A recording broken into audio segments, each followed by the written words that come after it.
Đúng về, em nhớ mà cho bật chẳng hè, gọi những loại chương trình truyền hình từ các bậc hè, nó bảo ở nhà phát thanh truyền hình hệ nữa. Đúng về, em nhớ mà cho bật chẳng hè,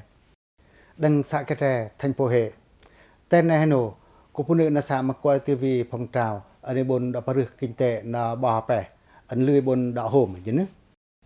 Biết lòng cô, tổ tù clưng từ mường đang đúng về,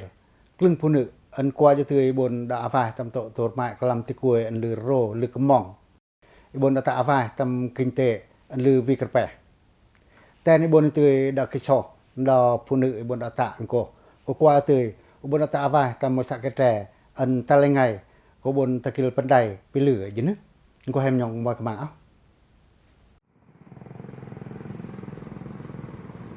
Tộn quay sắp nhập hành chính, mẹ tổ một công an này hèn nổ, Hội Liên hiệp Phụ nữ xã Khe Tre thành phố Hệ, mà nhà được bồn bị khâm bị tổ chức.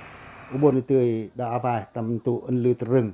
แต่นี่bồn tươi đã por chai em hội viên, bồn tươi đồng parui tầm kerang đã to, bị có tẹt tanah, ứng dụng công nghệ, hanya perteng toto pro tempat, aja ni bồn tươi pasir bị khâm nuat kredit, ta bồn penyasuk to tu klung noh pro tempat ân lư. Pran ân lư beng, kote noh ân terlang tên vì bạc chít chi hội ở lưng tật mùng nghìn tích kẻ làm hội viên có qua tiêu bồn đã vài thầm tật rừng ân tầm mẹ ân lử có lùng phong trào ân tật bò rấm bọ dân đi bồn tiêu bà rực kinh tế. Thì đối với phụ nữ xã Khe Tre thì cũng triển khai các cái mô hình liên kết làm ăn phát triển kinh tế gia đình. Hội Liên hiệp Phụ nữ xã Khe Tre lư nam từ chung pa cho ở chai em ikil tame tam to tu noh nom ternoh penan chiam ở lư krai ở lưng noh ân vi từ nó có tẹt tanah anya to to pro ân lưới bồn từ đã tạ đằng mường i bên em làm anh tầm ran tam to pro tam pa klưng hội viên mà đạt từ tạ paper to to ternoh ứng dụng công nghệ thông tin dân vi từ klưng nohในบนจามtamแต่klưng mườngกันเนาะklưng kiến thực bị thị trường bị klang anh cham tam nom ternoh to ân qua từ bồn đa po bị klưngตอบthông tin đa hộiปรจายแอมบนจะได้จามตรงตัวคลึงโนเย็นในบนตะกินยันวีกระแปอีดอกกวาดวีบนก็ได้ห้อยได้ตีบนตะเย็นในบนปรือตำปรตำปะคนเรียนผู้นึกสักแก่แต่มากว่าตีดอกตำรันตำตัวปรอันในกวนลีคลึงอวาลโวดไว้อันลืงก็ตัวเงินหางจินสักสะห้อยอีจริงต้นแน่จุงกาจือเนก็ห้อยดอกกวนลีมากว่าปลีเมโตปอลจิตติดงอลึงกลัดที่แกคนลำซุ่มจิตบอกไวโวนโตบัตรจิตละมอยโตติดเกียบอัญญาไวโวน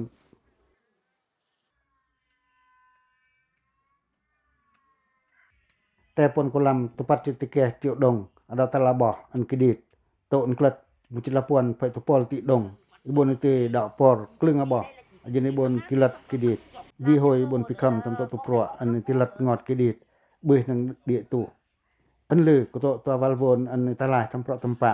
ตะเปลี่ยนติตองอันลือปืดอันลึงเมโตบาร์จิตติดงกว่าตีบนดอกปอร์เมโตปนกลำหนักติกวนกะกันวิตีบนดอกตะตั้งตัวปรัวอันลือดังโกบิกลึงโนหมายปรัวโตอันในเจียมพนันจอตึงลองกินเตอันยากลึงโนติบุอันกันเนาะ Thì sau bao năm suy nghĩ thì em cũng quyết định là về đây mở lại xưởng máy nhỏ để nhất là có คือก็กว่าตีปกตะทำตัวปรัวอัน EEA ตัวปานามเพื่อนก็มาได้จอลอยตัวเมืองต่ออันลึงวิตีเบี้ยโวนกัดก็คือไม้ไม้ลอยแต่คลึงอบาลกลุ่มก็ได้วิตีเงินหางจิตใจจะโหยก็วิตีบีโหยผู้นึกสะยืนในบนตีดอกโปตำตุอัน EEA ดังดุงคือได้đầu tư mẹ mọc một cái làm bắt chít triệu đồng anh nhảy thế tôi bắt nhân công anh tạ kling nhân côngดังตุอัน EEA ดามอดาวทิเทมก็กว่าจะทีวีเพราะตำปะอันลือบนตะอันลืงก็ได้ตัวเพราะอัน EEA ตัวประตักกระดาแปนกะกันแงะตัวปัดnhân côngก็ได้ติกวนกะกันแต่เวลกะตือสะแคแต่ตาที่ใช้ตระหนักกงยันอันตะตะอันก็มาวีตรอยตะปอลเที่ยวดงไปตึงก็เตนปรัวอันในบนตือดาตะนะโตเมโตบัดกุมันให้โนเชียงใหม่ลังตุอัน EEA ดามอดาวทิเทมกว่าจะตือบนดาวาตำตุอันลือโรตำบิโนอันวีตือบนดาวาตำโปรตำปะยันวีตรอยธรรมดาใจแอมกลุงเวลกลุงสะอันลึงวีตือบนพะเลียประกอกกันยาลายดองเงินห่างใกล้กี่ห่าง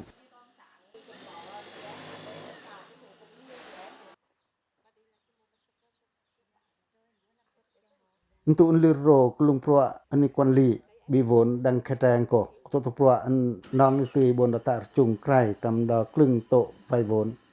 ama em I have been lam an vi vai von ma de jol ti bon da patoi ke beut ni to ne to an jol pra ni bon ti da kem beut ma kwa pli me to pe ti dong ne ko I have been lam an naval kui ni bon ti da ko ka ada no hon di tu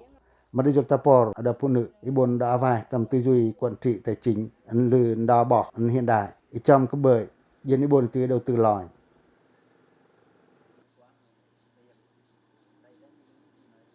thì em cũng là nói chung là phát triển vườn ươm là cách đây cũng là 7 năm và em lấy ở từ Đồng Nai ra để ươm lại là Covid đã hôm tại mường mà vì cái nỉnh bị mà long kèo pơ pượt vai cư máy vai vốn xung chích triệu đồng ở dân ibon play tam mà kèo hòm pa cho ươm ibon tịch lòi tam đặt cuối dân hè dân vi pro tam pa ta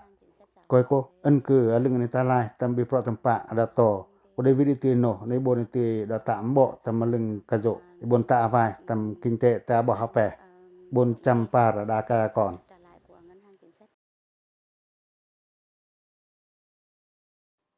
klat mu chila puan pe tu pol ti dong ani por puan kolam mu chila moya bo anti lat kidit bon thin tam to tu pro tam pa me to mu chitikol ti dong ani chang tam da kanot ani ta lai pro tam pa Ipor pe kolam tikol chitikol ama em andah de tu bon ta piper tam to tu no ani kinh doanh dịch vụ even lam pro ani bon do jai ngan ko di jol ti pacho ama em me dong ka bơi to njol to tu pro ani ti kiem ma de to klat bar pe song ti dong da ko ha ti pernil biklang ani bon terlang remoy anyai pergi ida ka bơi da phunu dang ne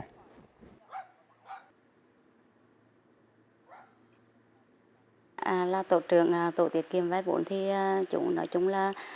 nếu mà trả lại là thứ nhất là đúng kỳ hạn và có tổ trưởng tổ vay vốn da chai em klung vel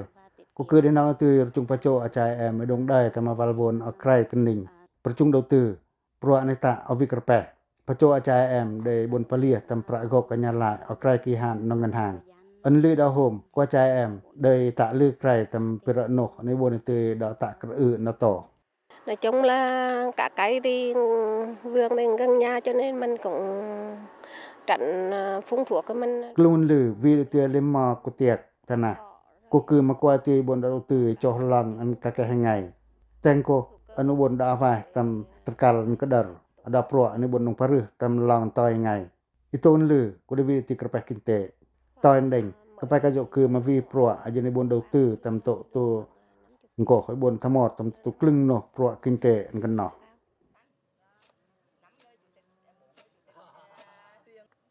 Non luro na punu dang kete ko to an vi klung tu ti kuai an ta kinte te ro lu pratat koi ko imot to tu dung vel alima lang ro lu a o pra ne ko I haven num kat vi klung vel pra ka tu pu mo anya lima ti vel to ta nga hung lok an tia ko de vi tu klung ro lu a o nom tra no ma o ubon tu da vai tam ramai da phong tao ne ta kinte a bo. Thì mới đầu tiên thì mình cũng đi học hỏi họ. Thì mình về cũng nói chung là cố gắng để làm. Cái cái chỗ cử mà yêu aja, mà để jol ko tiak ro, ko dai ke cho ta kinh tế, yen avi rồi, I cho terno, I roi buai, alik leng tuai. Terno mon bia aja ni bon tui vi kreng, ani cha kreng ani do. Anyan lương ko buen nang at pen tam to aka kon. Moi lưng an da mà để nong vi, ko tiak tana, mà để lư a o, vai pro aneta, mà để vi krpe. Trong thời gian tới thì để đạt được những cái để cho chị em phát triển vay vốn tiếp theo nữa thì đối với hội cũng đề xuất. Ida kuat to tuno ane ta la kinte jeni bon tu da fa tam kinte aba anyam bo de ta pe o dung vel khete talengai o jorsar holini punu sa de nang tu chung tam cha em tun ta le pratat tam to tu klung tu chương trình kế hoạch đó hội klung ko non lương ko to pra kinte to ne jorsar talengai vi de tu klung cha em an tun ta ko dei moino penil an lười tu na pro an đó hội nhà klung chủ trương chính sách nó đảng nhà nước ấn qua tươi bốn đồng tạ vi cờ pè coi cô phụ nữ sa kê trè Tatangka ibu itu dapat toy tamot tam talengai luput kelung kerpeh aneta abon hanya ne paruh jorser dang meung. Vi hoi bontong anak an jol vi alima tinoh an lu lai vi joh lu kham bi klung rma to tu alima de tui chi hoi lang to tu pro ni tip kan kong nge mai joh lu trli ma lengan vi de tui alima tui no an kwa tui punu sakete da ta avai ko le lu chor aja apa nong talengai da ta pa hom tam to no an lu to an tikoi punu ma de vi de tui bon da pe kham tam to kin thực ibon por tam bivon anya vi tinh thần an lư terlang remoy kwa pe de ho di tui ibon da ta tam to klung no pro tampa ibon ti da ta pandai tam te to an la anya jorster dan ne ta por moy pran no katuk lư kai yen obon ti da ta treng an lư kham yen sakete bon serpli muktieu nung thon tame serpiyong nung thon tame lư ro to ne perno je ne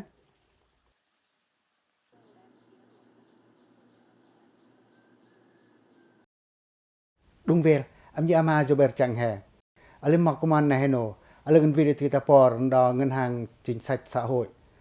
klung abo dân đang mương apa ko hambet ti kuai to to anga ko hale ma kwa je tui ibon da voi ibon da temu tam tui aval von vai an ưu đại jeni bon tui da paruh kinh tế vì ko klung tui abo dân ma ibon tui da tilat an die tu bon tam jorser anya ne bod ta avai tam to penya suk an to lư je tui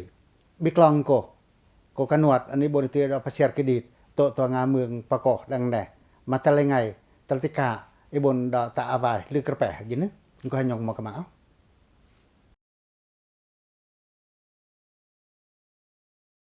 klung kumaneno klung sa mương ajong ale da tempo he devi klung no lư ro klung pro ne paruh kinh tế xã hội pasir pikam kedit nya xây dựng nông thôn an tame klung non pling ko aval von tin dụng ưu đại ngân hàng chính sách xã hội Việt Nam mấy bon tui đã nhong dai moy klung tui no an wa vai bitarkal anu kedar an lư kai por tam tu kuai jan dang mương pa ko hambet ti kuai vi tui bon da đầu tư tam to pro tampa pasar pejong teroi tin to pra termong anyai patoi pin anita abon dung vel talengai ujor rư Trong thời gian qua, Phòng giao dịch Ngân hàng Chính sách Xã hội Á Lưới đã triển khai cho vay 16 chương trình ưu đãi dành cho hộ nghèo. Tên này nổ, Phòng giao dịch Ngân hàng Chính sách Xã hội Á Lưới mà qua từ đồng tạ, dọn vay một chút pat chương trình tín dụng ăn ưu đãi, por đã bỏ hẳn cái đít, nhà klung đối tượng chính sách ăn cần nọ.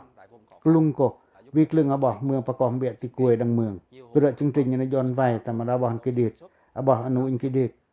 bỏ ăn thầm mẹ buồn đã ti lật cái đít. Don vai tam ada bah an ta tam to pro an king join dang tu ndi tu ipor klung abah an bon vai vi von ani bon paruh tam to pro tampa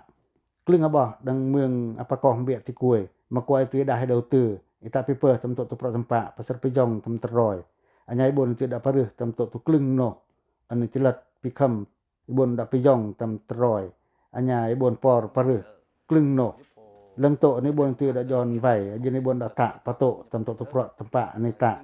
ipor tam bon kidit di jol jok kham to ko tek tanah ni ta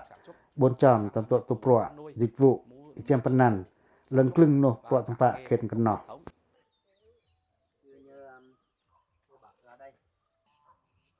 bitang klung chương trình ni bon da jon ada bon kidit abah nu in kidit bon vai ita lai tam pro tampa vì đạn trần nhà vệ sinh môi trường tổ tu đụng về por mưa pa ko hambet ti kuai 5,000 tam ka tự abah jan tổ tu klung sa nga ko hajong ngale kuai tui bon temu tam leng aval bon ưu đại ajeni bon ti da paruh tam to pro tampa klung chương trình tín dụng chính sách mấy bon tui dong tạ krai đối tượng công khai minh bạch anya ta lengai bon tui parui kerpeh lư klung pra termong ti kuai jan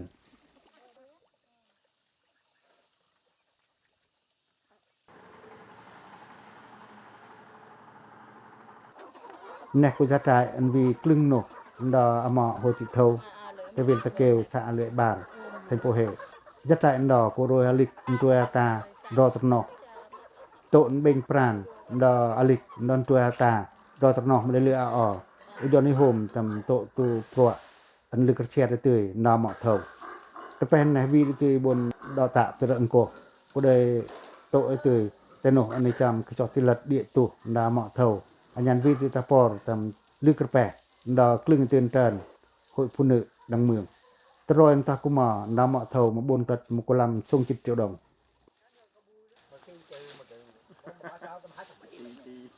Là để thoát nghèo bền vững là thứ nhất. Thứ hai nữa là bản thân cũng được tiếp cận cái mô hình sinh kế là được vay vốn từ Hoa suối bỏ cử có đưa lư đệ tủ. Cử mà thơm cầm mài. Vài đời chạ làm để tạ tổ tục lưng nổ prọ. Đời lư trọ, lưng nổ lại khảm. Đó hôm tộn đệ tủ đã bỏ cử. Cô hội phụ nữ xã mà qua tươi bò. Dân cử mà vì bồn màn vốn. Bị clòng tin chập và dân bồn tươi tạ trà. Tổ cô cử rồi trùa ta. Dân cô bởi bồn tươi đã tạ paper. Rồi lịch rồi bụi. Hôm nay bỏ cử cô qua tươi bồn đã tươi lật cái địt. Nhà hội tươi bồn đã tạ tổ tục lưng nổ. Chăm mà kaya còn.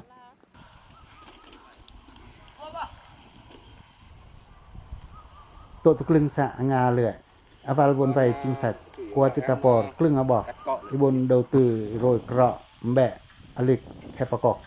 Paru tam mô hình trưng lòng kinh tế. Lòng chạc qua lại. Về sẵn nghiên liệu. Nhạc lưng nô lòng chạc liệu. Anh krai tam lưng tụ phân nền nòm phù Nga cọc. Lẽ vì cả bỏ dần. Anh quay tươi bồn đống đài tam vốn vay. Dânใน play ใหม่หมอก cái parap ตามดับรถตำปะนงเงียบ อีพวกcửa hàng tạp hóa ăn cắt lần ngay bồn paru dịch vụ vận tải u bồn tiêu đồng pato tầm troi ở nhà tal tăng cả giọt sờ tilat ngọt cái địt ở đây hai một bữa là có thể đủ xào để cả nhà người ta mua lá mình hái tỉa những lá này gom lại để bán hạt này hoa xuôi klưng ở bao dần đây cơi đi tươi lưng trọ tầm pạ ăn tật lẻ tật lòi mà tộn nè có vi đi tươi bồn mù tầm lưng vòn vải lưng vi đi tươi bồn đập phi pa sai nó chính kiến mường anh nhắc lưng tọp hội đoàn thể thì quay dần mà cho mình tình tổ tập ruộng này tại trà tại pa tôi tổ tu nôm lòng lẻ nan này chiêm ở lưới cây tầm lưng cái ninh đập thị trườngแต่วัลโวนอันนึมวีอลิมอจิตโจดงอันโตกลึงบ่มาควายที่บนตาฟ้าตะโมหิงจิงเตอันลือทินอุยนปะโตตะมะลิมอกลำโจดงตอกุมอMà có những hướng đi của chính sách á, đã quan tâm á, thì mình mượn cái vốn đó để mình làm á, được lo cho con này, được cái là đi được ngoài xuất khẩu này, lo cho con học được học đại học này. Ngân hàng chính sách quality đã tâm ran, vai trò vi vô nên những bồn tự đã tạ trà, anh nhà cái bồn trăm tam đa kaya còn, cái bồn tạ tam lắm đúng nghệ ạt, bợ tam tăng cả, cái tạ paper tam tổ tu pro này tạ, thu vốn anh tôm cổ, đã cô hãy tươi anh lử bồn đã cắt tục. Pran ada bỏ ubun tilat taman dia tu ke jorser ita cha mata lengai vi kerpe klet ko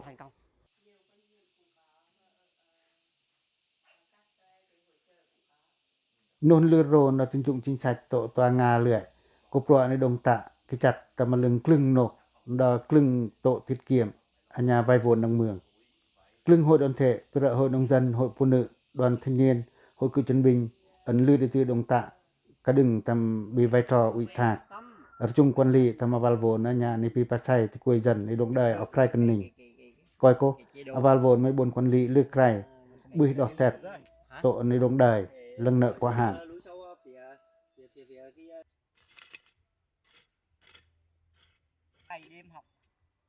lưng bao dần tộn qua đi tươi bốn đã vay vốn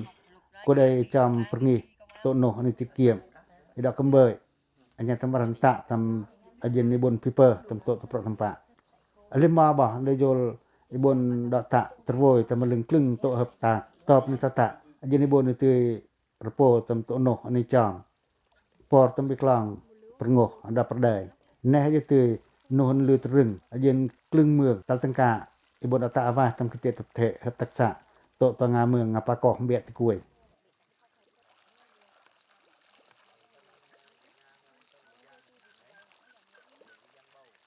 Thông qua các cái kênh vay vốn từ ngân hàng chính sách xã hội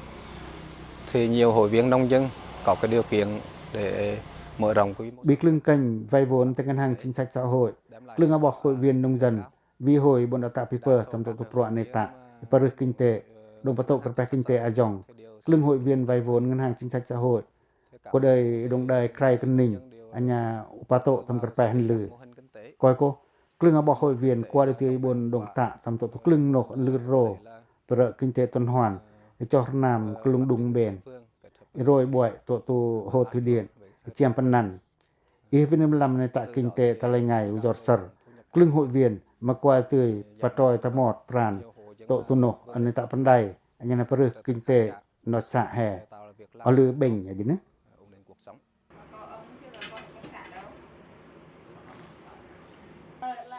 Aval vốn chính sách mà qua tươi ta por vì pro tâm bạในบนอตะโตตุดุงเวลดอครึ่งตะกวยอันวีปรานตะตะบื้อดอยปุตตะนังโตตัวงานกันนอกครึ่งละเราเมืองประกอบเบียตะกวยมาดาให้เตยไวโวดันอยู่ในบนตุดอตะตัวครึ่งโมหิงอันแจมปนันในจอกตรึงลองไอปรึกปดายอกกอบ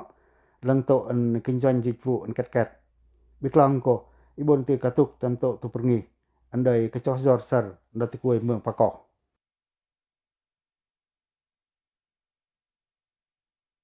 để làm thế nào là được phát triển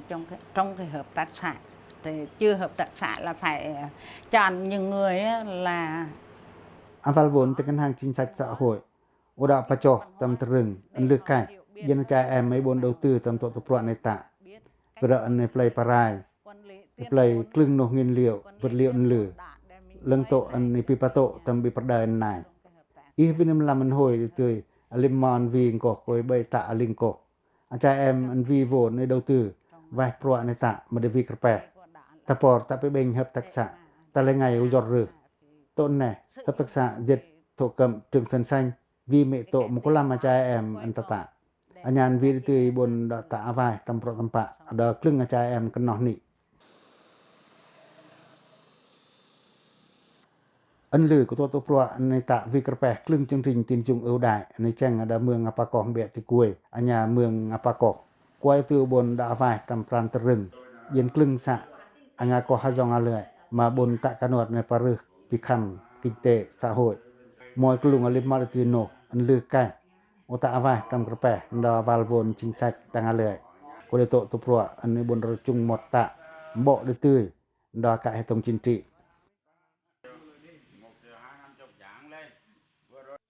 กบุยจิงกินเมืองได้น้องได้เตยตำรันตริงตำโตตูกนิ่งอันนี้อิงโวนอีบนเจดาวตำโตตูกลึงโหยดอนเถประชุมกวนลีอวาลโวน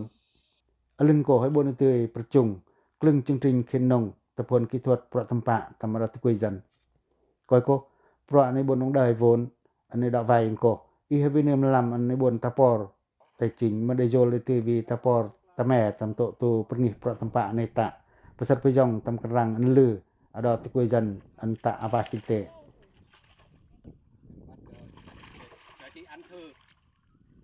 bên cạnh đó thì thông qua các tổ chức chính trị xã hội nhân ủy thác đã thường xuyên thực hiện kiểm tra sử dụng vốn vay hướng dẫn hồ vay sử dụng vốn vay đúng mục đích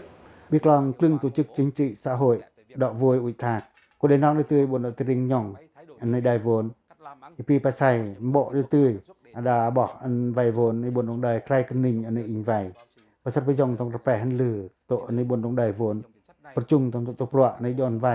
อันยันในปีภาษาบิกิทวดอีปอระบอกอันไว้มาบนจอมโหยตะโหยได้ข้อหอกกิทวดตรงกลุ่มปรตำปะอันในตะอันยันในบนตัวประสัตพยองตรงตรอยทินโตตัวประสมองเบื้องทางตัวอัดเป็นปิลือนอนยันเนือกปอ thì em cũng cố gắng để vận động chị em giống như bên chỗ thanh niên thì chị em hoặc là gia đình cũng vay. Hai em đến nong từ pa cho achai em vay vốn yên đi bồn đọ chom tổ tu ni tạ trà lưng tổ ni pi pa sai tam tu pro này tạ ipali nợ gộp cả nhà lại mà khai kỳ hạn na cha em đông đầy vốn ở lư khai cân nỉnh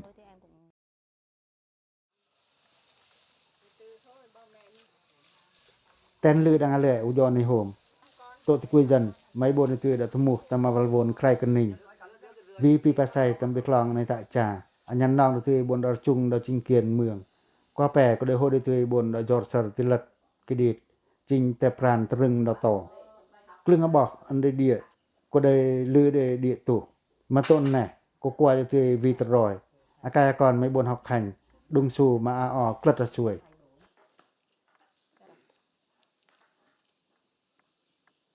trong thời gian tới thì các tổ chức đoàn thể trong đó có hội nông dân sẽ tập trung phối hợp với ngân hàng. Tôn này Pano, dân bồn pasar pejong tam kerpeh an aval von tin jung chính sách, có đền cọ Anang nanti bon da boti tamal bon ada klung cunting ne pasar kredit italah pro tempat anya ne paruh tempat neta alung ko klung ke kuan anwi engkoได้takไปเบ่งតាមตัวpro ne pi pasai ki thot di se jeung klung mô hình pro tempat an lư vi ka pe yaอื่นparuh kinte tập thể hợp tác xã anya liên kết tiêu thụ sản phẩm pasar pejong tam ka pe hang hoa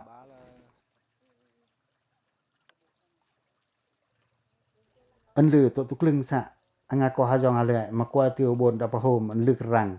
tin dung chính sách ko ia vinam lam no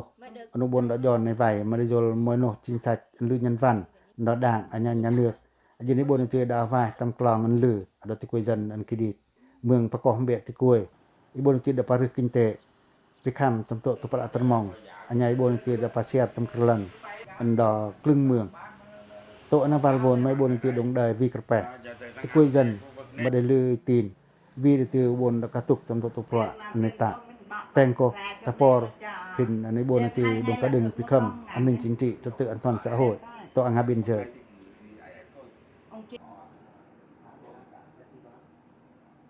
Thì từ nguồn vốn tín dụng chính sách này là giúp cho các hộ đồng bào dân tộc thiểu số có vốn sản xuất kinh doanh, xây dựng nhà ở, giải quyết việc làm.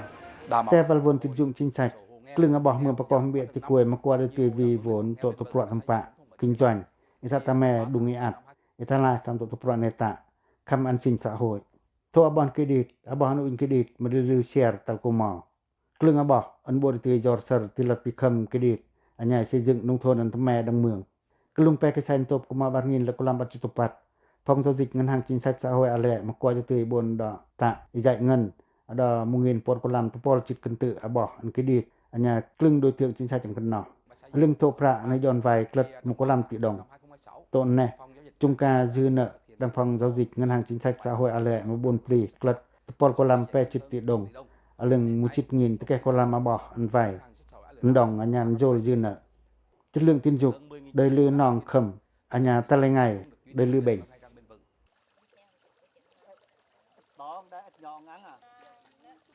ten dong via limal ti dung vel ande jol klung no ande tu nda le hon ne ko de vi ti hoi bon da hom an lir lang to tu no an takil talengai ko vi ti bon da chung pran da ape an bon da ta tamaka hệ thống chính trị to an jor serbom te pergi na ti koi jan anyan vi ti pergi na valvon tin jung chính sách vi hoi bon da tong valvon ưu đãi ngân hàng chính sách xã hội ko kwa ndong anya nong tu ta avai tam terkalan kedar anya lư kai por klung sa anga ko hajong ngale bon perih kinte abo pasal pikam kedit anya ni ta avai tam dung vel meung da talengai pernyasuk ojap neh jentu an lư trừng jenu bon tu da ta avai tam meung apa ko hajong ngale mbo tam meung thành po he bon tika pato pi beng klung klong ni bon perih kham beng pasar pejong tempat atermong bi vật chất ở nhà tinh thần ada meung apako be ti kuy to nga meung apako hajong apa tai neh jeun